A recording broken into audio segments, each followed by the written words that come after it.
Bless family, I'm back again with another topic. The topic today, what I'm talking to you about is Tunisia, North Africa.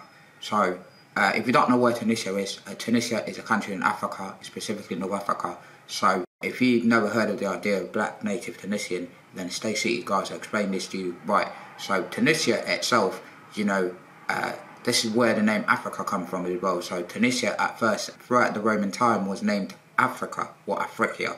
Right, and then after that, then the idea of calling the whole continent as Africa, then that's what it comes about, guys. So now, so of course today when you see Tunisia, most of it you see it in the eye of the media, you see it in the eye of the people that actually come out to the West, or the people that what they look like, they look basically white or mixed race. However, in history, Tunisia had a lot of immigration, and people migrated from all walks of life.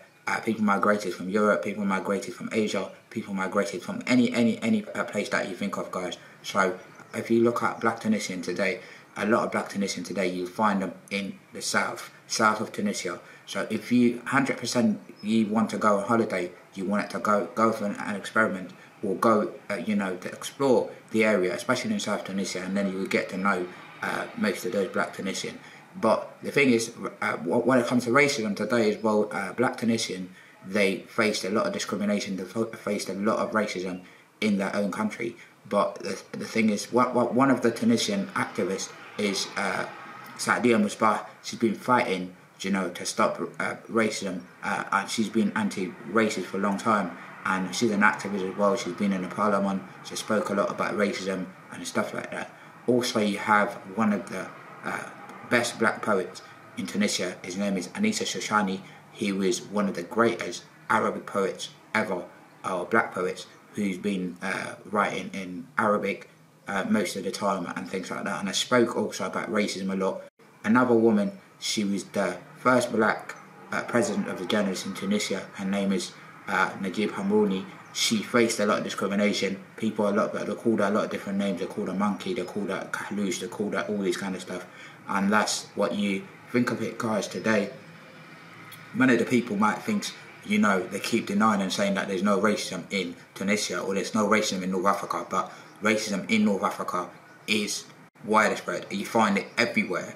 You find it in jobs, you find it in the streets, you find it in the house, you find it at schools, you find it at what you name it. Even you can't actually, when you walk in the streets, if you live up 100%, if you live in South Tunisia, then I don't think you face as much discrimination as the North.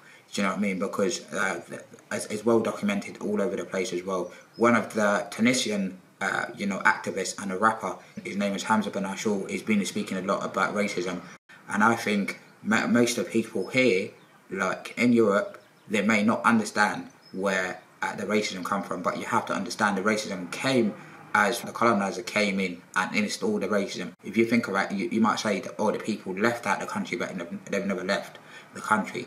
Especially, because you have to understand Tunisia is colonized by the French, but it was not really a colonization, it's like a protectorate. A protectorate, that means, country in control of other countries, but indirectly. It's an indirect rule, right? So now, guys, everywhere you go where are black people, they're not being seen in control of the power.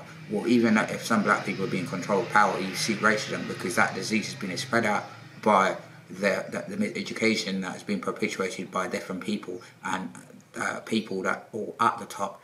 Then you will see that history has been documented that it's basically black people are lower class. And I think most of you guys, you should go there. You should go to the south of Tunisia and understand and pay homage to those people who fought against racism a long time, right?